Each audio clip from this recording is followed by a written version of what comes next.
I think you guys all were there earlier. My name is Simone Leeper, and I am a legal counsel at Campaign Legal Center working on the redistricting team primarily. So really excited to be here with all you guys today. There's going to be some stuff I cover that's a little bit of a repeat from earlier, a refresher, then go deeper into the commissions that we looked at in our report. The structure of the report is sort of high-level things like I talked about earlier, but also really looking at case studies of the commissions themselves of different kinds and what attributes of those commissions did or didn't work. So I'm going to be doing some of those case studies with you all today. So you guys all know about the promised benefits of redistricting commissions. They should take the power of redistricting out of the hands of partisan legislators, out of the hands of the legislature, and put it right into the hand of citizens like all of us. You work in a redistricting commission to put citizens and communities at the center of the redistricting decision-making process and debate. And you can provide a way to do redistricting actually right. We hear redistricting a lot and think immediately of gerrymandering, but that's not necessarily the case. Redistricting is something that we do to make sure that we have proper representation. And so you can ensure a more equitable and transparent redistricting process. Now, this is the promise of redistricting commissions. That's not always realized in places that say they have a commission or that do have a commission of some kind. So we can use the experience of redistricting commissions in the last cycle, and like I said earlier, there were 22 of them, so we have a lot of experiences to look at to ascertain which types of commissions are best able to realize these promises. Like I said, not all commissions are created equal, and we assessed sort of 3 categories of considerations when we're looking at what makes a strong commission. There's the structure and design of redistricting commissions. There's the question of how commissioners themselves are supported and empowered to serve and fulfill their mission, and the rules and procedures governing how commissions actually operate in practice. And like I said earlier, not every redistricting commission is an independent redistricting commission. So what actually is an independent redistricting commission? And again, we talked about this earlier, so I'll try to go quickly through this part. It's actually independent. That seems self-explanatory, but not every independent redistricting commission that's named an IRC is actually a definitional IRC. You need to have citizen commissioners, Republicans, Democrats, and independent or unaffiliated citizens being the ones to work together to create and pass your district plan. That means that a political or a bipartisan commission is not a truly independent commission. Like I said earlier, you end up with incentive structures that are more similar to the incentive structures in legislative redistricting than in the promise of what we think commission redistricting looks like. You need the full authority of redistricting. This is key. Oftentimes there's a thought that you can have a commission and they're going to pass a great map and suggest it to the legislature, and the legislature is going to act in a benevolent way and just accept that map no matter the consequences for their seat personally. And sometimes that happens. There are some places in which there's long-standing advisory commissions that actually do function, but that is by far the outlier. And especially when we're talking about newly created commissions, it's important to have them have the full authority of redistricting. Does an independent commission, by definition, need to be a citizens commission? It's hard to think of a way that an independent commission wouldn't be a citizens commission, because the alternative to citizens is politicians, and that would make it a political commission. Oftentimes bipartisan commissions will also be people that were previously politicians. That's the case in Washington, for example, where the most recent commission was pretty much elected officials or party leaders. And so I can't see a place in which you have a commission that is independent that wouldn't be a citizens commission. We had to drop citizen because representatives were saying, well, we're citizens. Mm-hmm. Yeah. And so we had to stick with Independent Redistricting Commission. Yeah, that makes total sense in terms of when you title it. There's going to be different titles that work differently. What really comes in is when you have a section in your bill or your initiative that talks about what the commissioner qualifications are. And that's where you lay out, you cannot have been a politician in the last 6 years or elected official, and you can't be an elected official and then you can't be an elected official in the next 6 years, right? That's how you keep if you're a registered lobbyist. This also goes for direct relatives of all these people. So those are the kinds of things that when you have your commissioner qualifications, that's how you make sure that it's what colloquially we think of as true citizens, not politicians.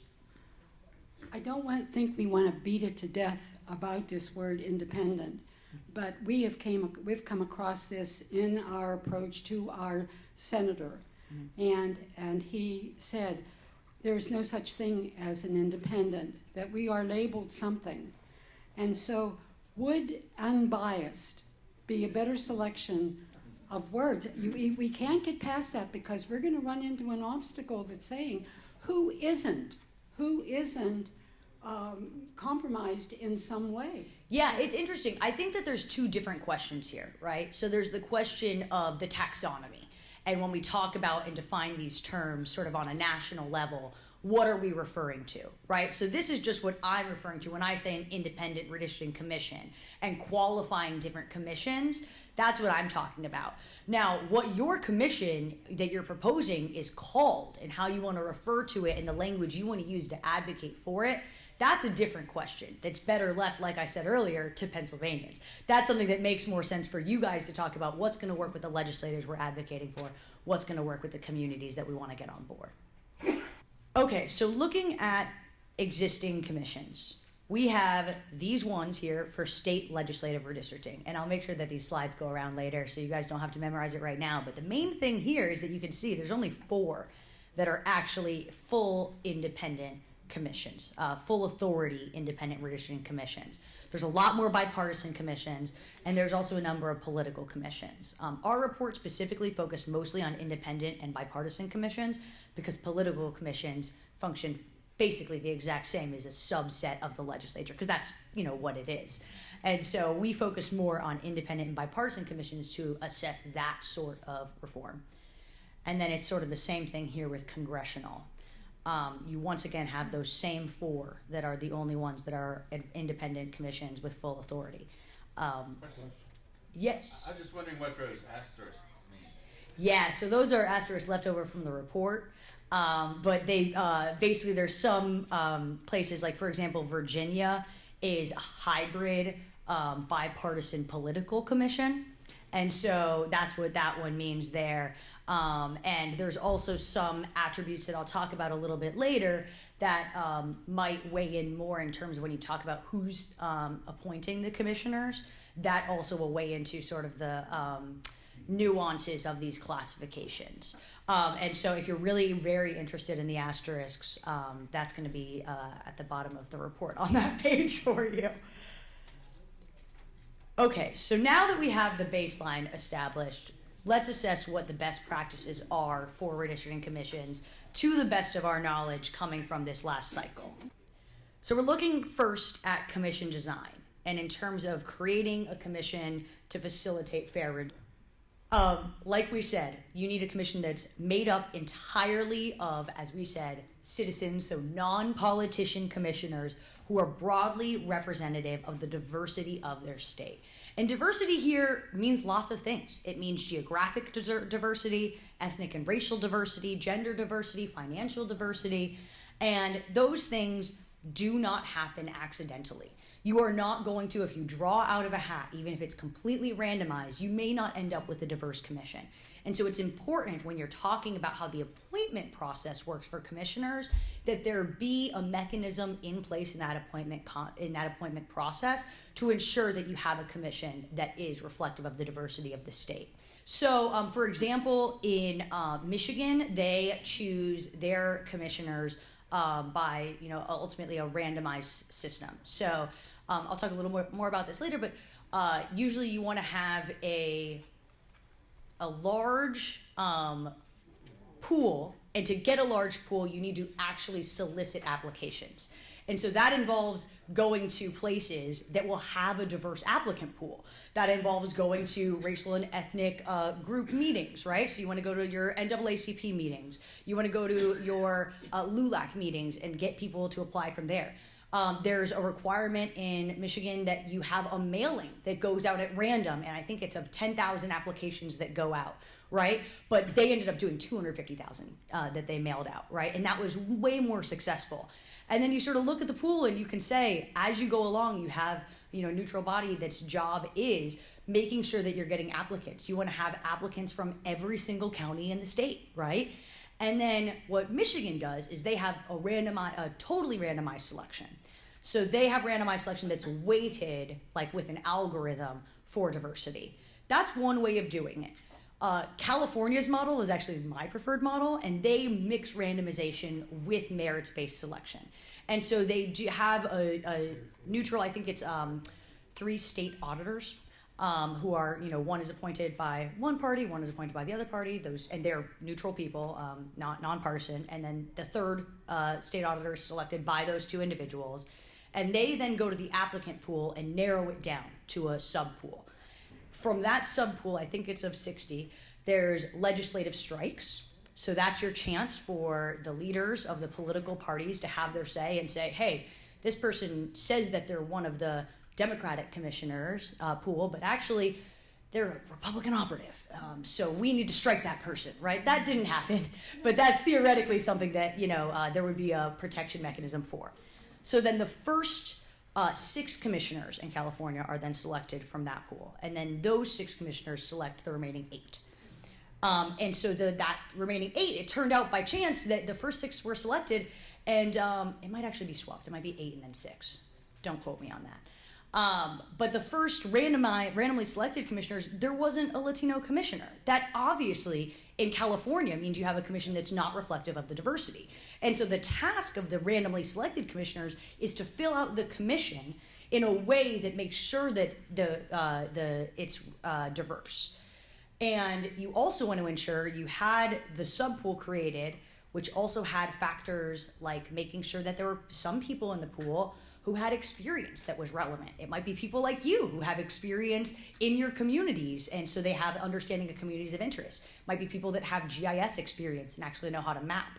And that's another merits-based consideration that the randomized commissioners used when selecting the merit-selected commissioners at the end. That might have been a little more than you were bargaining for. Next up is you want a commission, ideally, that's evenly split between the primary political party, the secondary political party, and independents. This is important. It's not enough. Later on, I'll talk about vote thresholds. So you need to make sure that you have a vote threshold design that will work with this design in order to have the ability to have, you know, nonpartisan maps passed or not biased maps passed. But having as even a split as possible is important. If you have sort of a nominal situation where you have just one independent or 2 independent, and they're way outnumbered by the amount of partisan commissioners, that's not going to effectively ensure that those people are represented and that map is representative. I think I was asked this question by a politician once. There are more Republican and Democratic voters in most states. So if you give the, quote, independent category the same number of seats, now they have more weight than the other commissioners do. Yeah, that's interesting. It might be valid in a vacuum, but you're not passing this in a vacuum, right? So there's also redistricting criteria that you would have these commissioners follow about partisan fairness. And so you're not going to end up with one group getting an outsized influence if you have commissioners that are representative of the state and ensuring that there's not just partisan interests, and you have the criteria in place to ensure that there's partisan fairness. We found that, you know, when you have, like I said, a bipartisan commission, there is sort of partisan dealing that happens, and there is a trading away of other interests that aren't partisan interests, right? So the only thing that you're talking about in redistricting, your average person isn't just thinking, is my district going to be red or is it going to be blue, right? There's a lot of people, one of the big examples that happens a lot in California is there's these highway corridors that matter a lot because of wildfires, right? So like, what's your Pennsylvania version of that highway corridor that makes up a community of interest? That's the interest that those independent commissioners would represent. So it's not about someone that would vote third party. It's about someone that's coming to the redistricting, hopefully, without sort of a preconceived conception about which party they would like to have an advantage. And the goal is also that the partisan commissioners will have that goal as well, and that's the benefit of doing citizens rather than politicians. The next thing that we want is a commission that's large enough to disperse responsibilities, encourage collaboration and compromise, and to prevent one or two outlier commissioners from derailing the process. We found sort of 12 to 15 is the magic number. That's just based on obviously our limited number of examples, but that has seemed to work well, where if you have, maybe one really mercurial personality, they're not going to derail everything. You want to have, like we said earlier, a truly independent commission insulated from legislative and other political influence. And like we just covered, that involves not just who's on the commission, but how they're chosen. And so legislative appointment is something that's going to lead to a less independent commission because you have legislators that will have their partisan interests choosing the people to sit. So it's better to combine the randomization with a merits-based assessment and, to the extent that it's necessary to incorporate partisan input, have legislative strikes as part of that randomized process. And finally, we've covered this a lot, we need a commission that's vested with the full authority of redistricting. All right, we have hit our very first case study. This is case study of Arizona on this topic. In Arizona, there is an IRC which is vested with the full redistricting authority. Hooray, amazing, we love it, threshold matter. Somehow, there's still things more complicated beyond that are going to dictate whether or not the commission's going to succeed. And this is what we're talking about earlier with commissioner appointment. So the way that the appointment process works in Arizona is that it combines political appointment with nomination by a judicial panel. You have 4 commissioners chosen by the majority and minority leaders in the state legislature, so that's 1 each for each of those leaders. And then the commissioners those 4 are chosen from a pool of 25 nominees that are chosen by a judicial panel. The 5th commissioner is then selected by the 4 appointed, and that 5th commissioner is the one that's the unaffiliated commissioner who chairs the commission. So that commissioner is chosen from the 4 unaffiliated in that pool. Here's the rub. The judicial panel is selected entirely by the governor. And so Governor Ducey, this time around, was accused of stacking the panel with Republicans and Republican-leaning independents. There were then accusations against that panel for putting forward unaffiliated commissioners that were more leaning towards the Republican side of things. There were then ultimately, there was a lawsuit by the Democratic state legislative leaders that was unsuccessful, but they sued to remove 2 of the unaffiliated nominees who were accused of, being sort of not actually unaffiliated. And then there were questions about political donations of the unaffiliated commissioner that was ultimately chosen by the 4 appointed commissioners. And this acrimony cast a shadow on the IRC before it had even convened. And so we talked earlier about one of the goals of redistricting is to increase trust in the process and buy-in and belief that your opinion when you come before a commission is really going to be heard and reflected. And that was automatically hurt at the outset because of this appointment process of this IRC. So our first takeaway here, our key takeaway, is that the commission selection processes must be designed to preserve commission independence. I want to give a bonus second takeaway, which is that you'll notice this is a 5-member commission. And so the small size of that commission and the distribution where you have 4 partisan members and only 1 unaffiliated member, that led to, and especially when you have that only unaffiliated member is having their partisanship questioned, that casts doubt on the commission as a whole. Versus if you had 1 unaffiliated member that perhaps there were questions about whether or not they're actually independent, but they were 1 of 4 or 5, that's going to look very different. And so that's one thing in terms of this also being a lesson for commission size and the breakdown between the partisan and unaffiliated commissioners. I'm sorry, does Arizona have a constitutional amendment, or is it legislative? It is a constitutional amendment. Citizen initiative that made a constitutional amendment? Yeah, it was a citizen's initiative that amended the Constitution, right? Great, thanks. I love to answer a question with a panel of people that know as much as I do. That was the test I said earlier.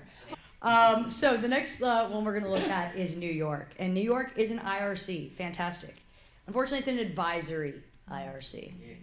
So we have commission-adopted maps must theoretically be approved by the legislature. However, if the legislature were to reject the commission's first 2 attempts, they have the ability to amend the plans without limitation.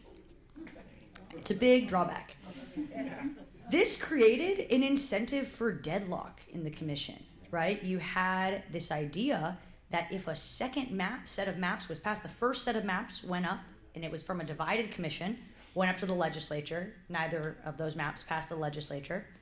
And then when it came time to pass a second set of maps, you had the Republican commissioners, and New York's interesting because they also have 2 independent commissioners, and the way that the partisan commissioners decided which 2 they would appoint is the Republicans appointed one and the Democrats appointed another one. So you didn't really end up with people that were unaffiliated. They were siding with one of the 2 partisan sides. You end up with functionally a bipartisan commission, right? So you had sort of all the Republican-leaning folks say, well, I don't want to throw this to the Democratic legislature. They're just going to do a partisan gerrymander. And so what they did was they just refused to pass a second set of maps. And they said, this should go to the courts now. That's who should draw the maps.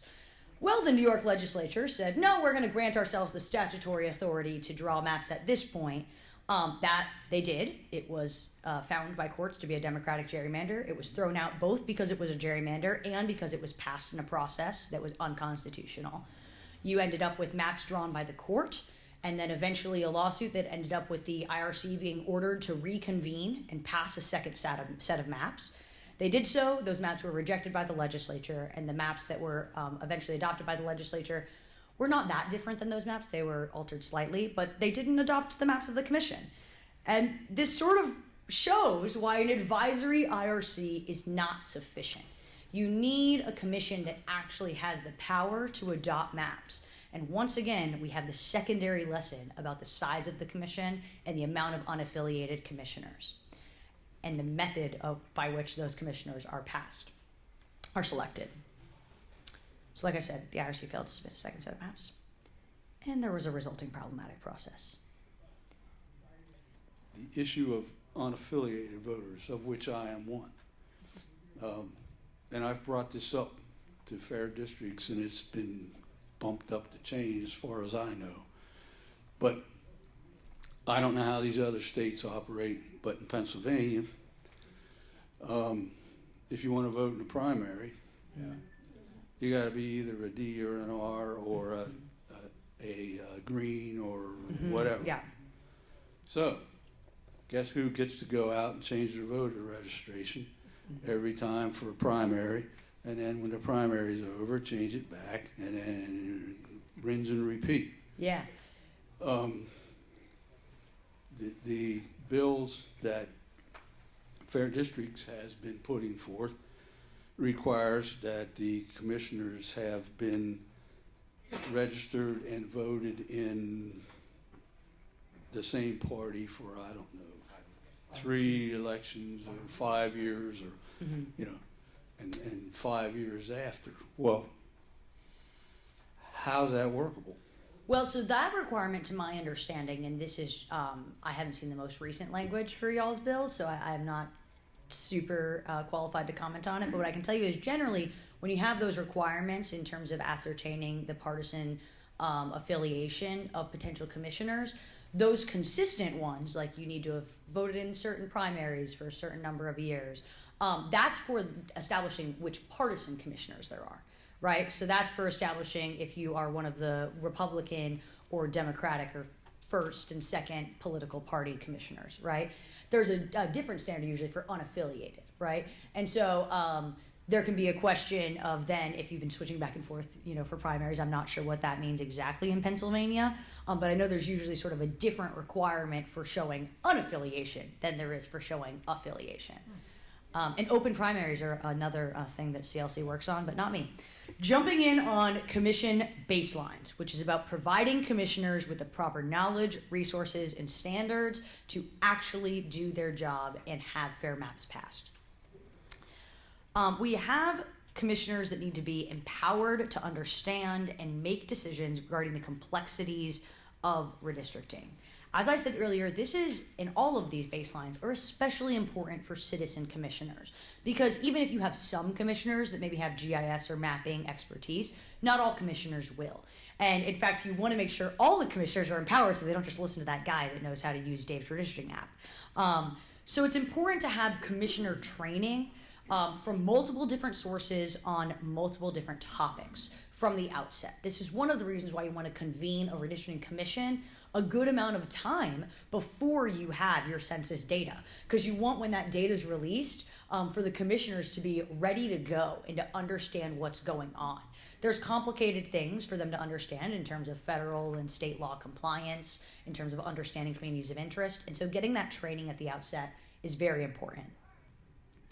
It's important for commissioners to be assisted by trustworthy and knowledgeable staff and advisors who are selected through a process designed to give commissions a broad base of options. That sounds weirdly specific, I imagine, for some people, but it's really important. You need a number of different support staff. So you need a mapping expert who's going to help the commissioners draw the maps. You need Voting Rights Act and federal law compliance experts. That's going to be both an expert, and you want them to have some attorneys to help them with that as well. Redistricting criteria compliance for the other redistricting criteria. That's going to be another lawyer. I'm trying to keep my compatriots in business. And then staff to help with transparency, public outreach, and input. That's something that these commissioners are going to be able to do all entirely on their own. Just keep in mind, if you're going to have regular citizen commissioners, they probably have a day job. It's not like when you get partisans to do this and they have a different funding stream. You need people that are going to be supported so that they can do this work, but also that they don't have an undue burden that results in their inability to accept public input, even if they intended to. Now, in terms of the process designed to give commissions a broad base of options, we saw some positive examples and some negative ones. So we had the California hiring process, for example. They solicited applications from multiple reputable sources. Those applications were not overly taxing in their requirements. If you have, especially with attorneys who are really qualified on this stuff, if you ask them to list every case they've ever been involved in and every client they've ever had, they might not be able to do that. And so that's going to limit the amount of people who can apply to that role. And then there was advertising for every role that was to be filled. So you had an RFP so that there was clear understanding that what was being asked for. Compare that with Michigan's process. The applications were pretty burdensome. And so they had a smaller pool of applicants to choose from.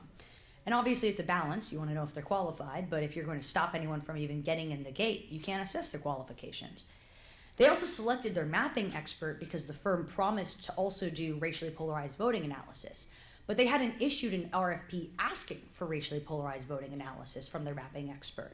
So perhaps there would have been other people that would have applied. There was some resulting, let's say, controversy about who was ultimately selected.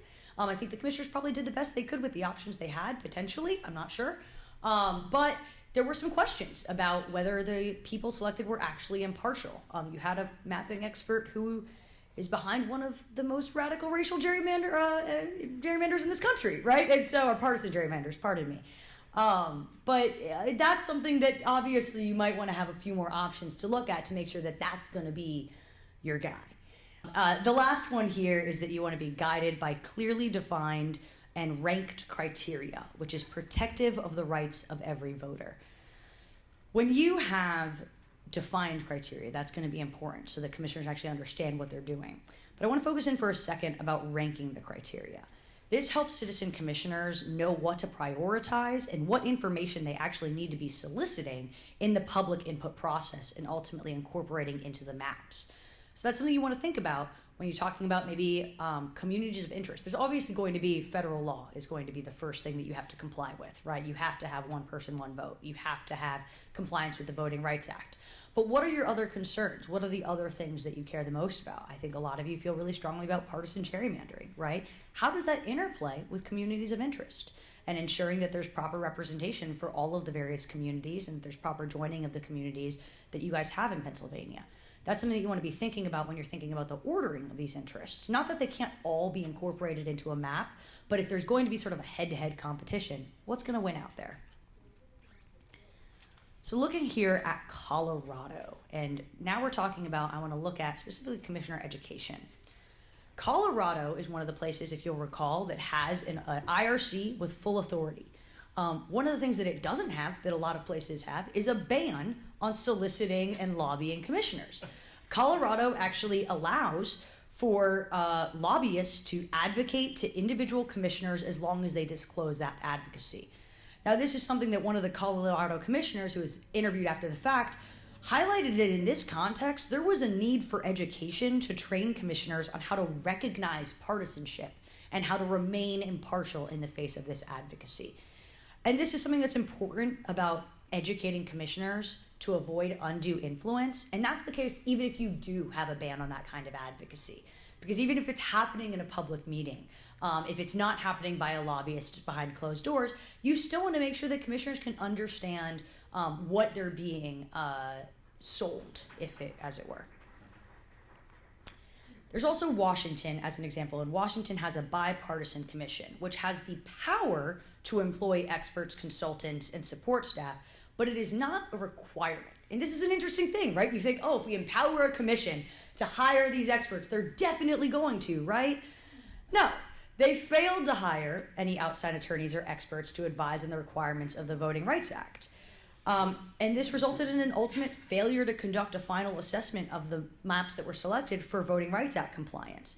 Now, they considered during the process, and because, again, it's a bipartisan commission, they couldn't agree on who they would hire. After the commissioners released their public maps initially, there was some feedback from the public, and the Democratic commissioners ended up having a briefing that was arranged by the Senate Democratic caucus by a political science who had an expertise in federal VRA compliance. And he did an assessment of the original proposed maps and found that they failed to comply with the Voting Rights Act. They diluted the voting rights of a minority community in Washington's Yakima Valley. So in response, the Democratic appointed commissioners released new maps that provided an opportunity district in that area. The Republican appointed commissioners, in turn, commissioned a legal evaluation regarding Voting Rights Act compliance in the Yakima Valley, but they didn't have an expert do an assessment on what the VRA complied. And ultimately, when the map was passed, like I said, there wasn't a Voting Rights Act analysis done by the actual full commission, and they were sued by us. And a federal court found that there was, in fact, a violation of the Voting Rights Act, and that Latino community was having their vote diluted. And so that litigation is ongoing, so I'll stop talking about it now. But the point is that this could have been avoided, right? And there also could have been a lot more transparency in this process. Instead of having a commission selected experts that the entire commission could stand behind and that was presenting things in public meetings, you sort of had this piecemeal process that was put together by the two partisan sides. And this would have been avoidable if you had a requirement. So failing to require proper commission support may result in unfair maps. You want to have that be a requirement, not just a suggestion. Okay, this is going to be a short case study, and when I say a short case study, I mean a very long blurb on this PowerPoint, which this is the definition of communities of interest in California for the California Commission. And I won't read it all out to you, but what it certainly is clearly defined. I didn't include the entire section on redistricting criteria, but it's also ranked criteria. And this lays out what a community of interest is, what it isn't. It doesn't limit it, so it's not tying, the commission in the future to something that may be a community of interest that doesn't exist right now. But it's important to know what it is, and it's people that have common ties of some kind, social, economic interests. You could have regional things. What it's not is relationships with political parties, incumbents, or political candidates. And that's important. That's a separate issue that is not what we want to be protecting when we're looking at communities of interest. So this is a really good example. Ohio's recent initiative gives another really good example. And so that's just important to know. You don't have to read all this. It's a lot of text there. But just a note on these different redistricting criteria. You can see here that there's a large number of criteria that are generally included in commissions or considered to be included by commissions. And so this, which is in our report and you could go look at, and I know that y'all's leadership has, provides sort of an example of the kinds of things that you consider. I do want to make a quick note on partisan gerrymandering specifically, which I said earlier, but is worth repeating. Effectively presenting partisan gerrymandering is not best done with just a ban on partisan gerrymandering. It's kind of counterintuitive, maybe not to all of you, but to the general public, that the best way to do something isn't just to say, don't look at that, that doesn't matter, because you might end up with a partisan gerrymander anyways. And so it's important to have some metric of measuring partisan fairness in your IRC in order to ensure that you don't accidentally end up with a partisan gerrymander. Okay, we're on to commission functionality. So looking at the things that will actually ensure that redistricting commissions live up to their potential. The first thing is that the redistricting process is participatory, inclusive, and transparent. That's going to result in more representative maps. It's going to foster trust in the electoral system. There's a lot of things that go into this, and I won't harp on hopefully too long, but the first one is timing, that you want to consider the timing of public input. At a minimum, you want to have public input before maps are ever drawn, largely to assess things like communities of interest. You want to have public input after proposals are released, and you need to have public input before the adoption of final maps. That's the bare minimum. But you want to make sure that you don't just say, oh, you need to have 20 meetings, and they can all happen right before you adopt the final maps. You actually need to have those stages be in there.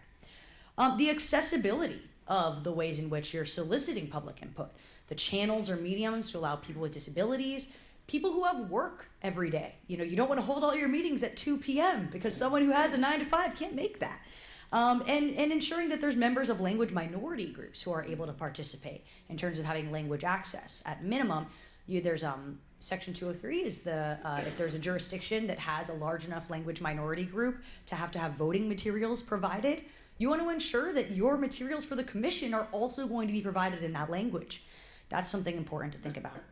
There's the types of public input that you want to solicit. You would like oral testimony, written comments, proposed plans, maps identifying not just your ideal district, but also a map of your community of interest. What are the things that you see as making your community? What does that actually look like? And then a synthesis of public feedback. Like I said earlier, you want to consider hiring or requiring the hiring of technical experts to assist with synthesizing and categorizing public comments so that they don't just go into a black hole at the end of the day. Want to make sure that commissions are required to demonstrate how the final maps incorporate public input. This is something that recent IRCs have done. There has to be a report at the end of the day that shows their work, that shows here's what public input we solicited, here are all the hearings we held, here's what we learned, here's how the final maps incorporate that, here's why we made the decisions we made. Then there's decision-making and map drawing processes that are aimed toward building consensus as opposed to rewarding contention.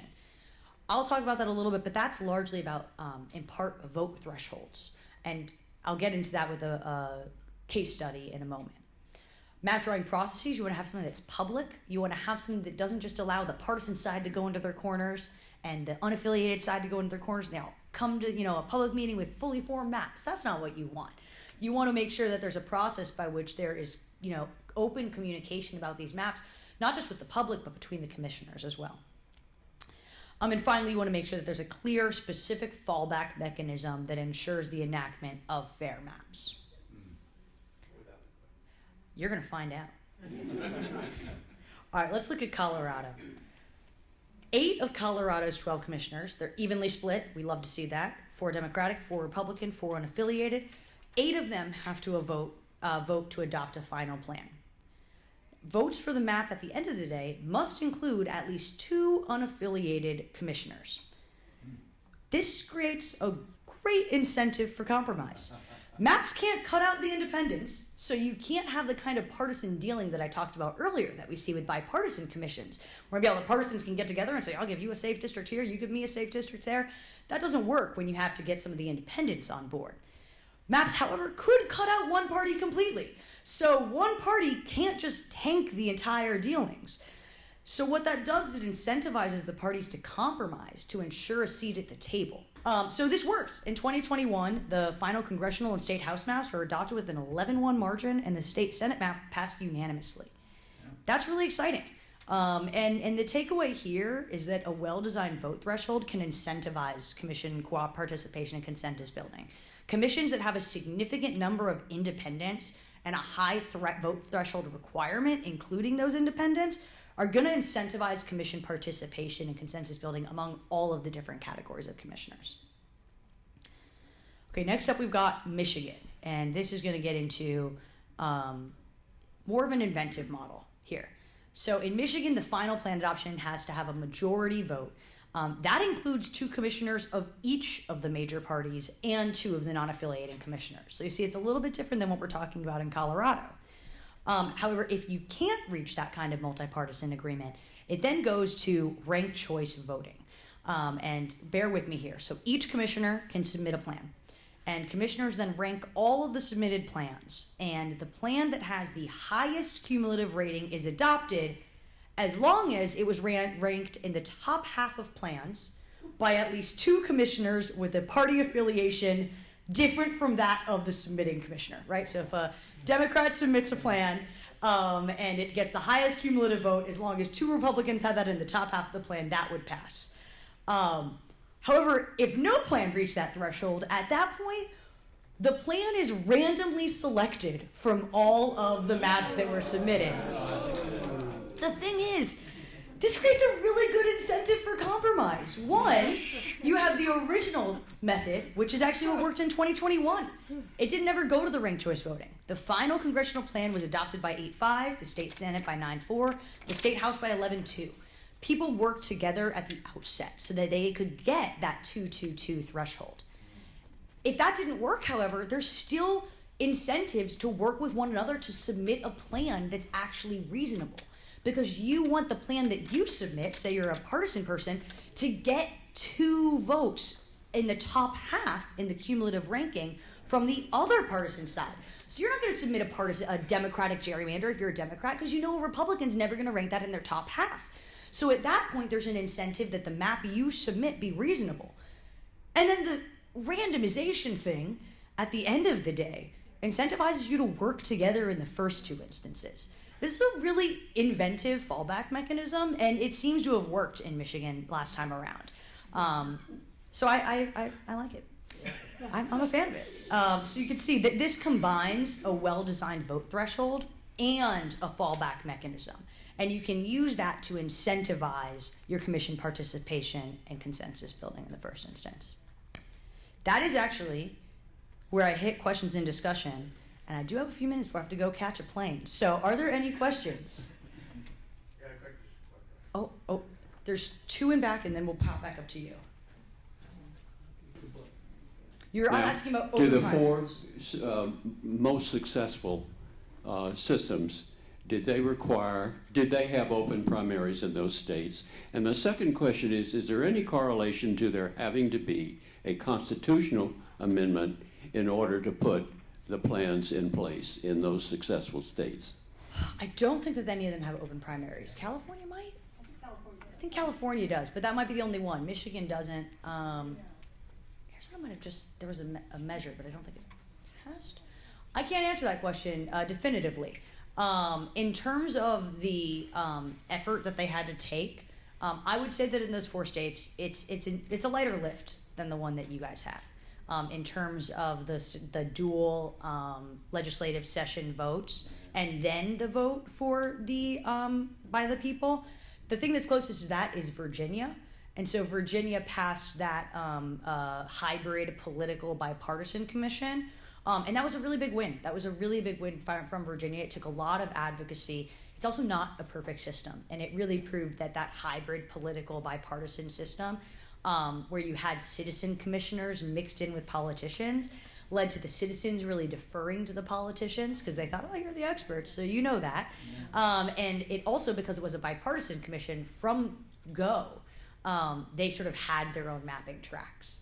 And so ultimately that Virginia Commission really devolved and did not end up with the adoption of final maps. They did, however, have one of the better laid out judicial fallbacks that there are. And so there was a judicial process after the fact that has resulted in, a fair, open, transparent process, and I would say, relatively well-scoring maps.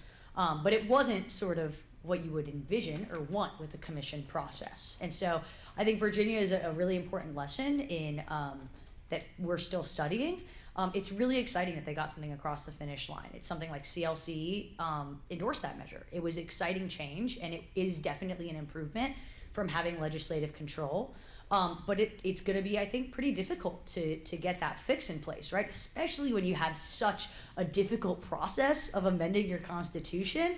Getting that done is hard. So can you do it a second time to get the fixes in place that you need? It's a lot harder than in places where you have a statutory process or a simple initiative process. So something for y'all to really weigh. What's the value of trying your best to get it right the first time versus what are you willing to compromise on? And that's like a really tough question that you guys have to grapple with. Was there another? I just wonder what your reaction is to the assertion that there are such stringent requirements for the composition of the commission that there just aren't enough people in the state to put together a commission. That was a critique that I might have considered in 2015. But now in 2024, with the benefit of having seen how this has worked in a bunch of different states, you can get a lot of applicants. In terms of getting to the pool of, I think it's 60 or 80 in different places, it has not been difficult if the work is done, right? So that's why you need to incorporate that sort of applicant recruitment into the bill that you put out. The requirement that there be solicitation of applications is really important, and having baseline floor requirements that hopefully, like with Michigan, a really functional government will actually supersede those, and they did well. But it hasn't been a problem in the places that actually put in the work and have the requirements to do that kind of solicitation. Getting enough applicants has not been an issue.